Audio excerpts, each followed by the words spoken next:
I don't care when trans people identify as gay.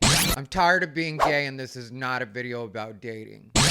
What's up, everybody? Ty Rivera here, the absolute best LGBTQ comedian in the world. All right, you guys, the gay community really has turned into a bunch of Karens. And for me, it really is about the fact that gay people are constantly looking over the fence. Gay people can never just be happy with what they're doing. It always has to be about what everyone else is doing. And I get that. A lot of you grew up being outcast, and now you guys have found this community, so you've always got to make sure that you're in line with the group because you want to be popular and you want people to like you and you want to look a certain way and you want to sound a certain way and you want to dress a certain way. And for some people, it's a toxic thing to be masculine, and for some people, it's a disgusting thing to be feminine. This is the way the gay community sees it. And so I was getting annoyed because I had noticed there were a lot of gay men on X that were complaining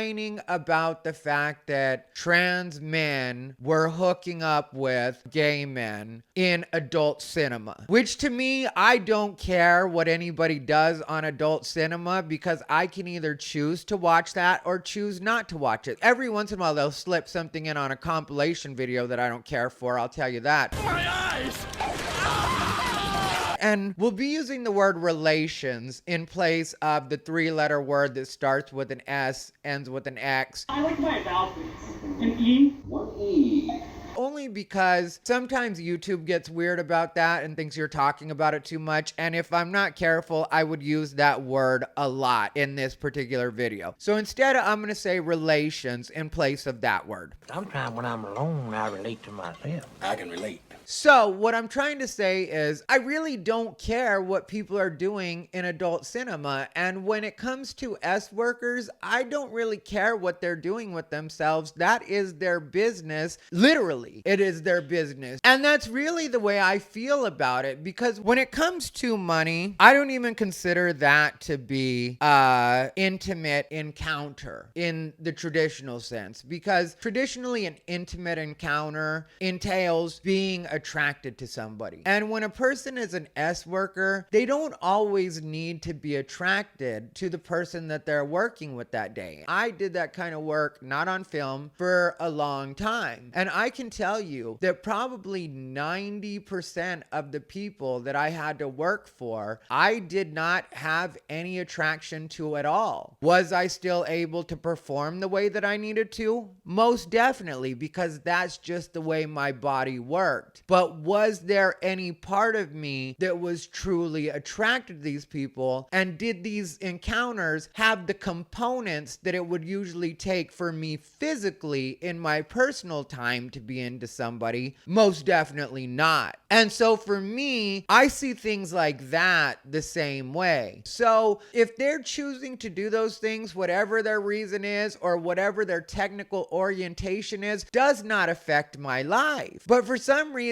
these other gays really do care about it, and I just can't understand it. Now, visually, if I look at a trans man that looks just like a biological man, I can see, obviously, because I am a gay man, how yes, that would be appealing to certain people, that is a good-looking presentation of a man. Which, by the way, like, comment, and subscribe. But what I was getting at is if somebody presents as male and has a really nice look, and in a lot of cases they'll be on all the steroids and stuff like that more than they should in some cases, not just a maintenance amount, but that's neither here nor there. Anyway, some of these people really do look great as men, and I can visually appreciate that. I can look at them and be like, that's a good looking man. And I know some people get like, but it's technically a mutilated woman. I don't care. I don't care. To me, if it looks like a man, I'm gonna say it's a man. And I know that most of you get it. And so these gays online are mad because these people that are trans men are hooking up with and having relations with gay men. And I noticed a bunch of them complaining about it. So I just went ahead and posted on X. Many gay men are upset because trans men that identify as gay are having relations with hotter gay men than they are. I would point out that if you're worried about who other people have relations with and what they call it, you've already failed. And it's because they'll advertise it as being gay relations. I don't care what you call whatever you're doing. If you ask me, marriage is between a man and a woman. But I'm not gonna not refer to your gay marriage as not being a marriage just because in my mind, gay marriage is a sham and gay marriage in a lot of cases is open. And then somebody commented about us having an open marriage. So while they're being nosy in everybody's business and so traditional, they don't seem to mind. So when people try to act like gay marriage is a thing, I am really 100% humoring you when I pretend that I really consider your marriage to be a marriage if you're gay married. But then if I say that, then gays will be like, we can be married just like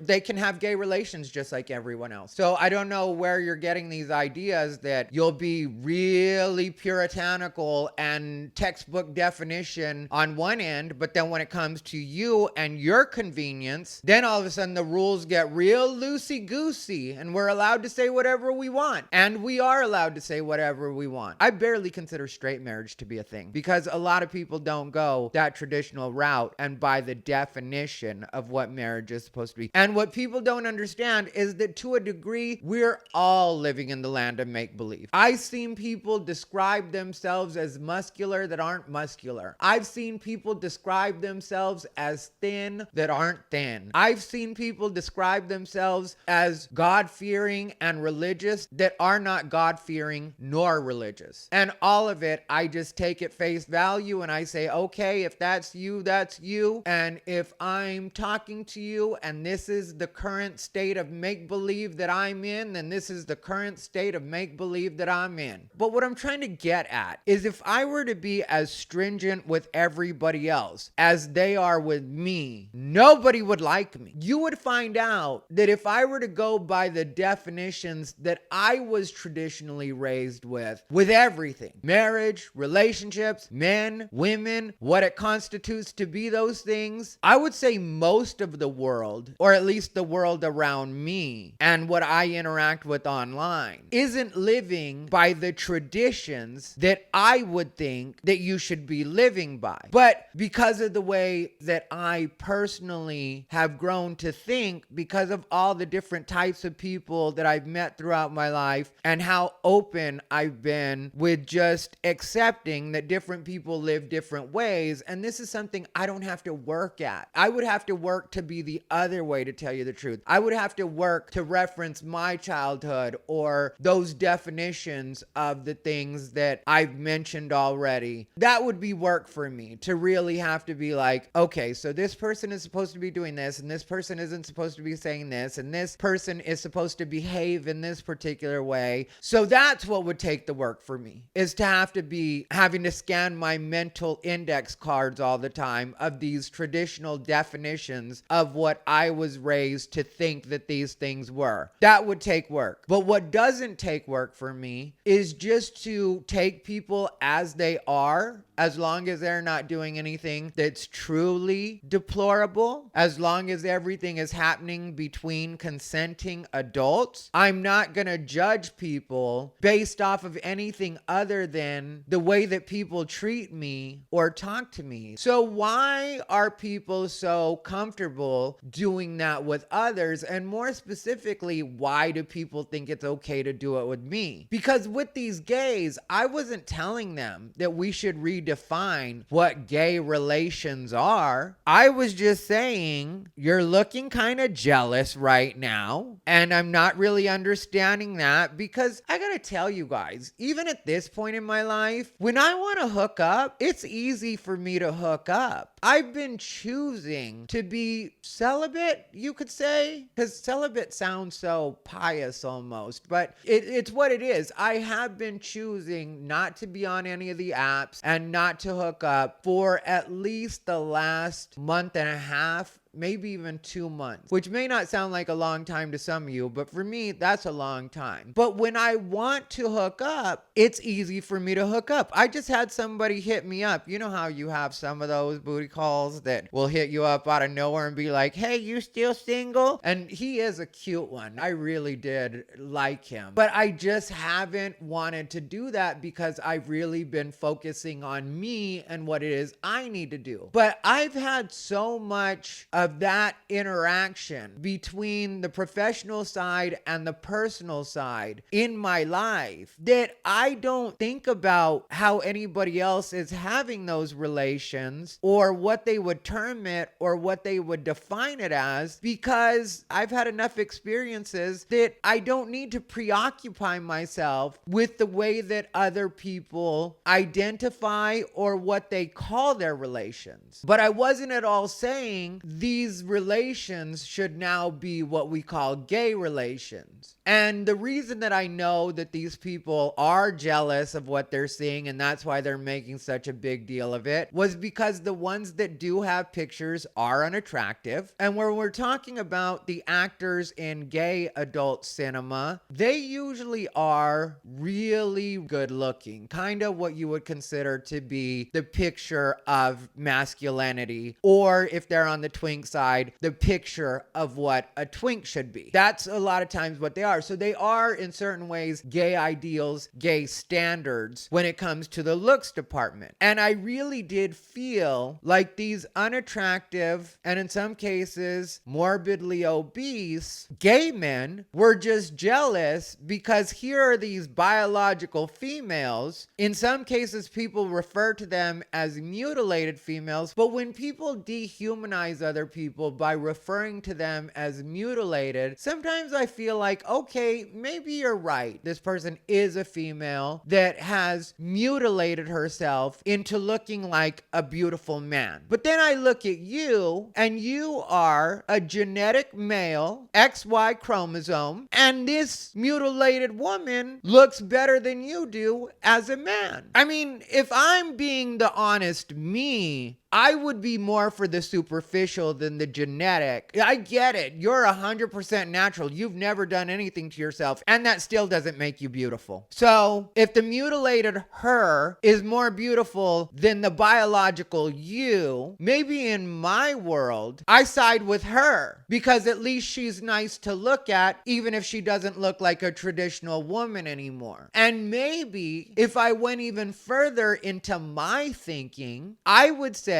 that you're still picking on a girl. If you really want to push this is a mutilated woman, okay, so gay man, why are you picking on a girl right now? Why are you going out of your way to bully a woman if you really feel like this is a mutilated woman? Shouldn't we as men leave these women alone? And if a man is really gay, what he does for money is not going to change his orientation. So if he hooks up with this trans man, biological female, once he's done working with this person, he's gonna go right back to men. But even still, and even if he stayed exclusively with men and never had this encounter with this trans man, mutilated woman, to make sure to use your terms, even if he had never hooked up with this person, he still wouldn't hook up with you. You still will be just as overweight and unattractive as you were when it all started, and he still will have nothing to do with you. So ask yourself, why does it make you feel angry that this person, the good-looking gay man, has had this encounter, be it paid or not, with this other person? person, he wasn't cheating on you. You were never going to be an option for him. Or I should say, you were never anything that he was going to exercise his option of having an opportunity with anyway. So it's not like this trans man, mutilated woman, has taken this guy from you on any level. That was never on the menu for you. But now you're insisting on calling him hetero, or at the very least bi, because apparently you decide what people are. Even if they do it for any reason they choose to do it, you have now decided that you are the person that makes these distinctions. So this person is now bi or hetero. This person is a mutilated woman. And the fact that I'm fine with them having referred to that as gay relations, and the fact that I'm fine with this mutilated woman referring to themselves as a trans man, suddenly makes me, what? Homophobic. And so, with that being the case, and that being the way that you feel about it, I completely reject your community. I don't want to be part of the gay community, and I've never really felt a connection with the gay community. I haven't felt like the gay community has been supportive enough of me for me to really change my thinking or the way that I move throughout life to satisfy the gay community. So if I'm homophobic, then continue to call me homophobic and just leave me alone, because I'm not going to work on my behavior, my language, the way that I look at the world. You're angry about who other people have adult relations with, while I feel fine with where I'm at and what anybody else is doing in the world at any given time, as long as it's between consenting adults and nobody's hurting anybody. And even that, some people like pain. I know people that like getting choked. I'm not going to turn this into my problems. The same way you're allowed to turn your gay marriage into what you consider a marriage to be is the same way I don't want you telling me the way that I'm allowed to term whatever kind of relations they're having. And if you choose to say that this imaginary guy that I made up over here is now hetero, I'm free to say that this person is still gay. And if you choose to say that this transgender person that I made up over here is a mutilated woman, I'm free to say that that is a trans man. We don't have to have the same definitions or ideas of anything. Because when I look at you, the imaginary person that I described that's kind of an avatar of everybody that's been mad at me on X for the last couple of days, you being fat and ugly does not fit my definition of what a gay man is. So while you're saying this person isn't gay and this person is a mutilated woman and I'm a homophobe, I'm saying you don't even fit my definition of what a gay man is. And I can't respect you not only as a gay man, but as a man, period. Because in my world, real men look a way that you just don't look. Anyway, let me know what you guys think down below in the comments. Tomorrow I'll be back to making something even more fun, but I really had to get this off my chest. If you want to see a video of me talking about the bathroom ban that just recently happened in the Capitol, click the video on your screen. As always, this has been Ty Rivera, the absolute best LGBTQ comedian in the world.